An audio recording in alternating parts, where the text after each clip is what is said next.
The red and blue lights flickered against the metal. No trespassing sign I had just finished hammering into the ground.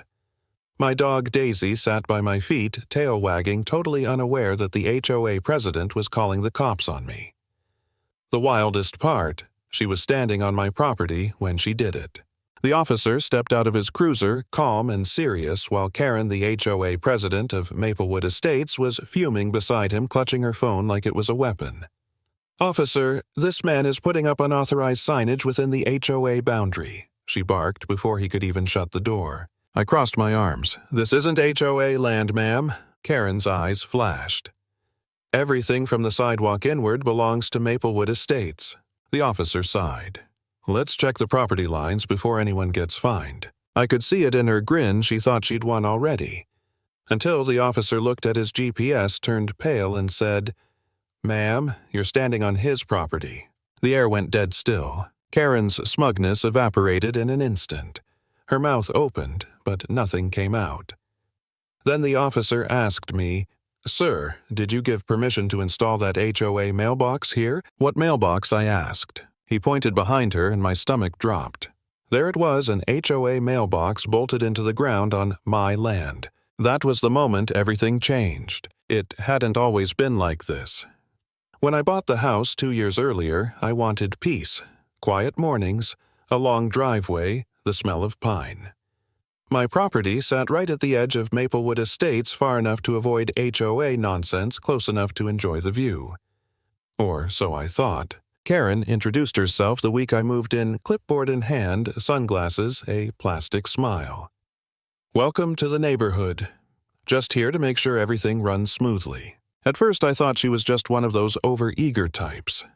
Then came the friendly reminders, a note about my garden fence, a letter about my dog barking a complaint about the color of my trash bin. Every time I explained, she had one answer: "It's the rules." But here's the thing, my land wasn't even part of the HOA. I checked the deed myself. The previous owner had opted out. I was free, at least on paper. Karen didn't care. In her mind, anything that touched Maplewood belonged to Maplewood. The day I caught workers digging near my fence, I thought it was a misunderstanding. They told me they were installing community mailboxes under HOA orders. When I said it was private land, they shrugged. "Take it up with the board." I did. Karen brushed me off with that same syrupy tone. "It's just a mailbox, dear. Don't make this difficult." But it wasn't just a mailbox. Every day after that, neighbors wandered up my driveway to get their mail. Cars parked by my fence. Kids cut through my yard. Privacy gone. So I did the simplest thing I could. I posted a "No Trespassing" sign. And 2 hours later, Karen called the cops. Standing there that day watching her face go white when the officer said she was trespassing, it should have been enough. But then he crouched near the mailbox, brushed some dirt aside, and frowned. "Sir, did you know about these pipes?" "What pipes?" He pointed at a thin PVC line snaking out from the ground beneath the mailbox. "Looks like irrigation. Connected to the HOA system." Karen froze. The officer muttered, "Installed without permission. That's property damage." Her voice cracked. "That's ridiculous. The HOA board approved it." "Ma'am," he said, "the HOA can't override private property laws." That was the first time she didn't have a comeback. But I didn't realize how deep it went literally until the zoning official showed up with updated maps. The HOA's community sprinkler system wasn't just crossing my yard. It stretched through 3 private lots, including mine, and drained into my lake. When they dug deeper, they found old pipes, metal ones connected to buried drums marked Maplewood Development Corp. The name of the original builder that went bankrupt years ago. Karen's face went pale. "What's that smell?" one of the workers asked. They pried open a rusted drum, and a sour chemical stench filled the air. The label was half faded, but one word stood out: solvent. The zoning officer stepped back. "This isn't irrigation. These are industrial waste containers."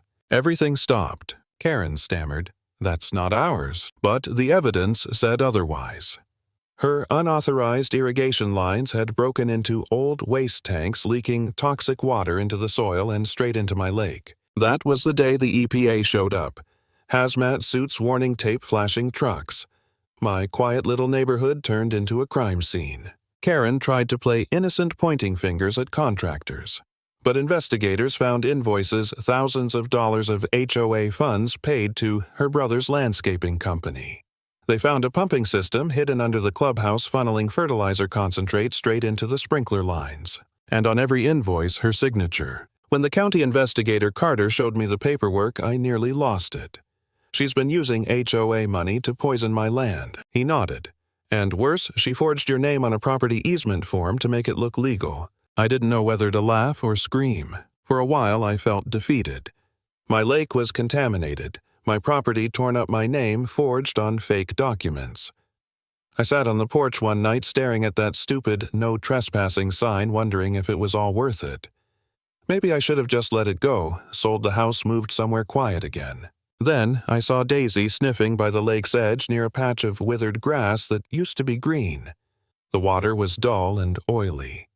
That's when it hit me this wasn't just about me. It was about what they'd done to the land, to the people who trusted them. I wasn't backing down. The next day, the county raided the HOA clubhouse. Carter led the team. Behind a locked door, they found what he later called the smoking gun, a fertilizer injection system, electronic timers, and hundreds of invoices, all bearing Karen's name. But there was more. A filing cabinet stuffed with fake homeowner approvals, including mine. She'd forged easement rights for nearly every property near the park to justify digging pipes. Karen wasn't just controlling the neighborhood, she was running a full-blown scam. When Carter confronted her, she still tried to talk her way out of it. I was improving the community, she shouted as officers boxed up evidence. He replied flatly, "You were laundering money, forging documents, and contaminating private property." She spun toward me, shaking. "You think you've won? When they drain that lake and your land's a toxic pit? Let's see who's laughing then." I didn't answer. The sound of her being read her rights was answer enough. Then came the twist none of us expected. The investigation uncovered a second signature on her offshore transfers. Dale Rivers, the contractor who'd installed the illegal lines. He wasn't just a worker, he'd secretly re-registered the old development company under his wife's name and used it to funnel money through Karen's projects. She thought she was in charge, but Dale was the real mastermind. When the police finally tracked him down, he tried to destroy the evidence. He triggered a pressure release in the underground system, causing a black geyser to erupt from the lake. The pipes burst, the soil split, and Dale was swallowed by the very network he built. They never found him alive. Karen heard the news from jail. Witnesses said she didn't speak for hours. A month later, the HOA was dissolved. The EPA cleaned the soil, drained the lake, and labeled it a federal restoration site. The neighborhood lost its fancy landscaping, its rules, its fake perfection. But for the first time, it felt real. I built a new sign by my gate. Just wood, no metal, no shine. Private property, no trespassing. But this time it wasn't about anger. It was about peace. You know it's strange. That one little sign started a war that tore down an entire empire of lies. And standing there by the quiet water, I realized anxiety. Sometimes protecting what's yours means digging deep enough to uncover what everyone else is trying to hide.